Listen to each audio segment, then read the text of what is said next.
I think one of the biggest misconceptions about me is that I'm very extroverted, I'm very full of life, things come easy to me, I'm confident. And there is truth in a lot of that because I do enjoy speaking to new people, experiencing new things. But I think something I've definitely had to struggle with my whole life is the fear of being seen. I obviously don't mean physically being seen, people noticing me, being judged, people having opinions about me that I may not be able to change. And it's definitely something that I'm working on, but it is also something that I struggle with. This is kind of a little bit about my story, I guess. So, my name is Faith, and ironically, this is one of my first ever YouTube videos, which is crazy to actually say the words because I remember saying those exact words in 2021. If I find the video, I'll put it here. Going to record. Hey guys. I have wanted to start a YouTube channel since I was probably 11. And when people say that they've always been drawn to something, that is what content YouTube is to me. I have spent my whole life being obsessed with all of the gurus on YouTube. Name it, I was probably watching it and I aspired to be like them. I knew that's something that I wanted to do. And I always made little videos on my phones and my laptops, my iPad, my mom's phones. I just never had the true confidence to pursue it. And I think that's because every time I thought about posting, the next thought that would come with that is, what are people gonna think? People in school, people around the world, they're gonna see me. What's their opinion gonna be on me? How do I change or mold myself to be desirable to people? And everything felt so embarrassing, so cringe. You cannot do that. Why would you do that? What if nobody watches? There was just so much fear that filled me. Sometimes it kind of overpowered the passion that I actually had for sitting and speaking to a camera. And it's so crazy because I watch these years of my life of growing up and I'm like, damn, if I really just would have started at this point in my life, I would be in such a complete different point right now. And it's so sad, but it's also so comforting to know that I'm very self-aware. You know what I mean? Like, I know that's the problem, but I just wasn't really doing anything to fix it. Kind of thinking, you know, what better way to introduce myself to the world than just kind of talking about my story and why we have gotten to this point and how we got to this point. So we're gonna take it right back to my younger childhood years. And I've always thought about, where did this all start? Where did this all really stem from? You know what I mean? I think a lot of it was because I grew up in a predominantly white city for most of my life. Even till now, to be honest, no shade to where I'm from, but you know what I mean? I've always just been surrounded by people who are completely different to me. You know, I always felt that if I was to do something that took me even more away from the crowd, then I would just be doing a disservice to myself. Like, already look different. Now you want to act different. Like, come on. Come on, pick your poison. Do you know what I mean? And I've always felt so strongly about being the only black girl in a room, in a city, in a school. And, you know, I did my EPQ on that. I'm very proud of myself. And it's a topic that I talk about a lot, and I have talked about a lot. I've exercised this topic and I will keep doing it because I want to inspire other black girls who are in the same situation that I was, because I completely understand it. Even if you're not a black girl, if you are in a situation where you are the only person and there's a lot more of a certain type of demographic, I get how it feels to be isolated and feel like you don't belong or you're taking up too much space. And I think that stems from, I was always thinking about, and even till now I still struggle with it. Like, I'm gonna put my hands up and be completely honest. I always think, you know, are people thinking of me? Do I fit in? Like, is this the crowd I'm supposed to be in?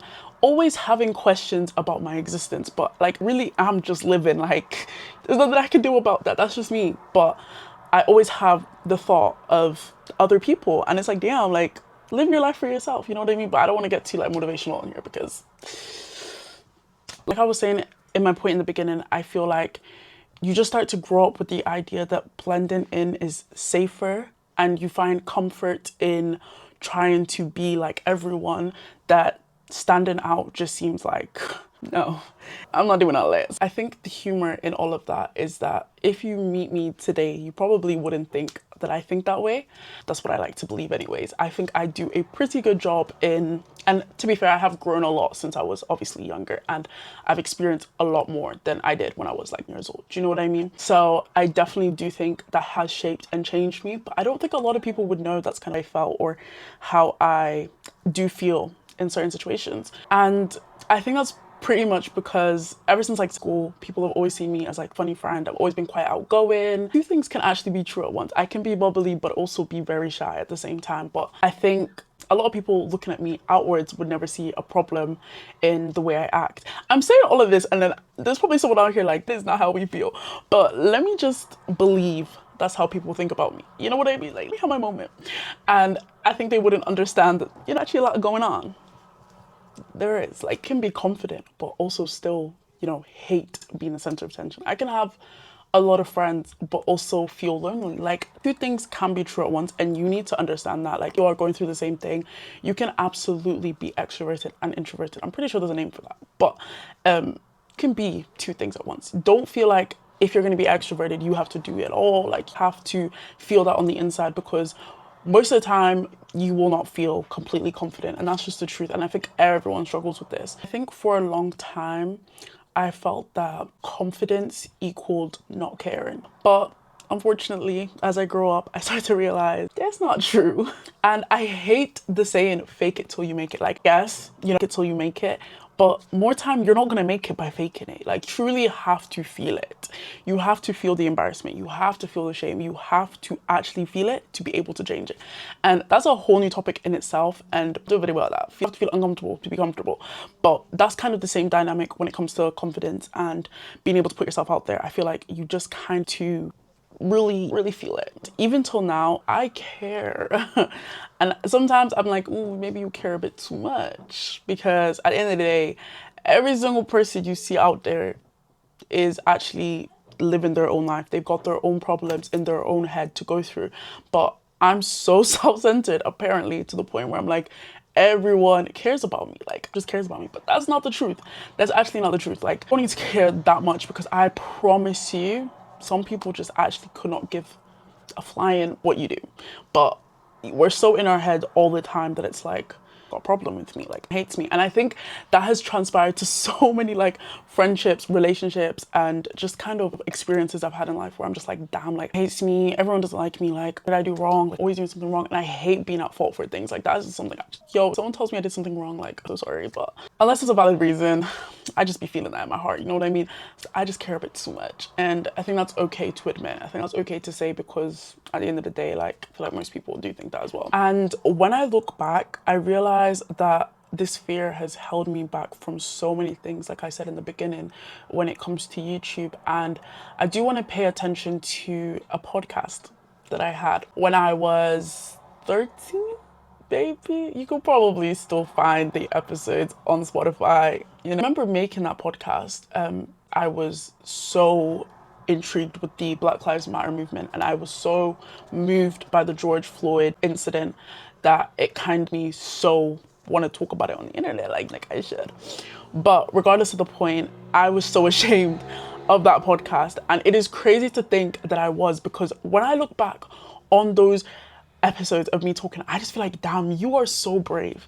Like, really sat in your room with a little mic, not even like kind of DJI mic, it's just kind of big boy level. I was with a shitty little mic, talking to my phone, editing on my laptop, trying to find the memos and everything, just make sure everything was so cohesive, and doing collabs with people. Like, shout out to those people. I hope they're good, honestly. But I did so much, and I should have been so proud of myself, but I felt so much shame. I didn't tell anyone. And like I said, now that I look back, I'm like, you were so brave. Like, I can only applaud myself for doing that at such a young age. And I do really wish that I stuck it through. And I remember saying to myself and saying to my family, like, the only reason I stopped was because of school. Girl, like, it's like, yeah, exams are coming up. I'm pretty sure I was like in year 9 or 10. Like, exams were not coming up. Let's not lie. Let's actually not lie. Let's get to the bottom of it. I was just scared and ashamed that someone would find me from school and laugh at me and make me the laughing stock of the school. So I stopped. And that's so hurtful to think back on now, that I put so much emphasis on a random boy, on a random girl's opinion of me, of my life, of what I was doing. And I do really think that shaped the way I thought going forward, because yes, I had like a little TikTok channel and I made little videos, but like I was never confident enough to post them, and it just became such a running issue that I was like, damn, I'm not gonna post this. Even till today, like I have so many vlogs on my phone, even on my camera that I've literally just bought. I have so many videos that I'm like, oh, I don't want to post that, this is not right, I don't look good here. Like girl, like it's actually okay. You know, I think that's a big thing that people don't see, because a lot of people see these influencers, YouTubers making so much money, having such a successful life, and think, damn, like so confident, they're so out there. But I don't think that's the case for most people.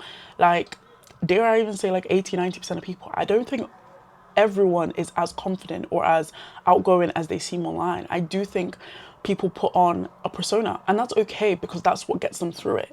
But you need to realize, as a viewer looking in, you're obviously going to see the glamorized version of whatever they're doing, or you're obviously going to think that they've got their life figured out and they're doing so well and they've got this and got that. And it is true, like no discredit to anyone who's obviously successful off doing content, podcast and anything, but all I'm saying is they had to get to a point where they actually had to detach people's opinions on them to be able to succeed. And I think that's something that I should have been able to build. And I don't condemn myself for not being able to do that at the age 13, 14, but I definitely do wish I had someone telling me that it was okay to do what I was doing. Because if you ask me now, do I speak to anyone from my secondary school? I will tell you no, because I only speak to 2 girls and I don't speak to anyone else. So really and truly, if they did find out, what are they gonna do? Like, what are they actually gonna do? Nothing. And like I said, I think becoming self-aware was probably the best thing to me, because I can realize that, you know, I get embarrassed, I still feel a type of way, even making this video, like I still get scared. I just also realize in the same breath that this is my life and it's my life that I'm living. Nobody's living it for me. You've not been the best person, and I've definitely made a few mistakes that have cost me, or that I have felt that have cost me my whole life. And I feel a lot of shame in it. But why should I feel shame in doing something that I love? Like, just don't understand like the dynamic is. I feel like you should be able to do stuff that makes you happy. Even now, like I have friends that do music, do fashion, do influencing, and all I can feel is just happiness towards that person. I have never in my life felt like someone who is outwardly doing something to the public is embarrassing. Like, I've actually never felt that way, unless you make like some weird skits, then maybe I do feel that way. But like my friends and my family and the people around me that are pushing themselves out there, and I never feel like, oh, cringy, that's embarrassing, I'm not gonna support you, like, what are you doing? No, I'm always like, so why do I feel like everyone doesn't feel that way towards me? And I feel like I just get a completely different treatment, that when people see me making YouTube videos, they think, what the hell is she doing? Like, who does she think she is? Who's she feeling like?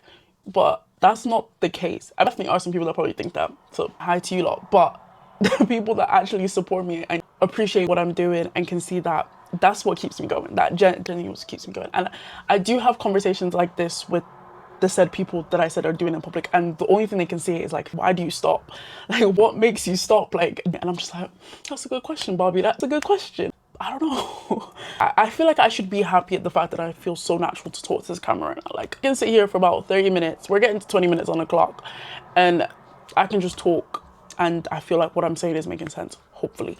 But I don't know why I feel like I'm just spitting rubbish, like it's so uninteresting, no one's gonna watch this, like no one cares. Bro, get that out of my head right now so I can think I'm the shit. Thank you. I'm also trying not to get knocked down by things that happen in my life, because at the start of this year, everything was going great. And then something happened. And like, you know when life is like this? And it just went like that. And I should have clocked, because I was having such a good start of the year. That kind of knocked me down for a little bit. And I was really consistent with my TikTok account before that. And I just feel like that kind of crushed everything for me. And I was like, nah, I cannot go back to TikTok.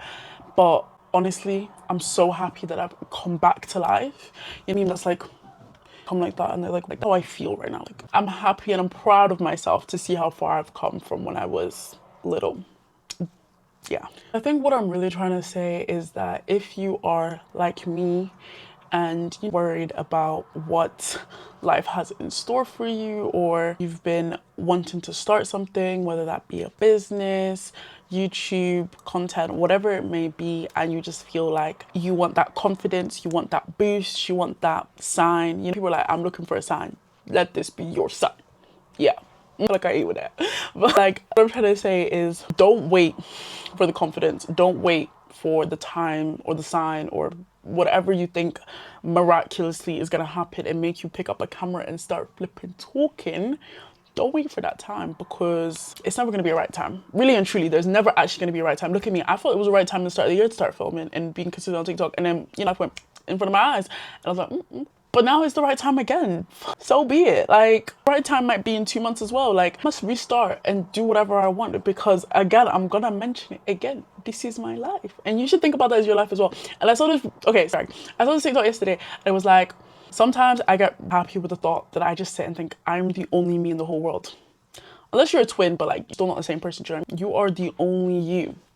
There is not another you on this whole earth. So why would you deny the world your presence? Like, get that there's billions of people in the world or whatever, but there's not another you. Like, God.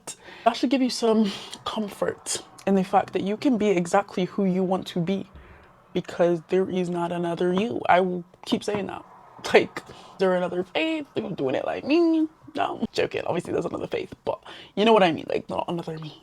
So take control of your life. Do you know what I mean? I feel like I'm getting really inspirational, really motivational now, so I might have to stop the video here because thank you very much for listening to me ramble for the past couple of minutes. And I hope that you took some advice from this. And if not, maybe resonated with it. And if not, I just hope you enjoyed watching my face talk. Oh, I will see you guys in another video. In Jesus' name, amen.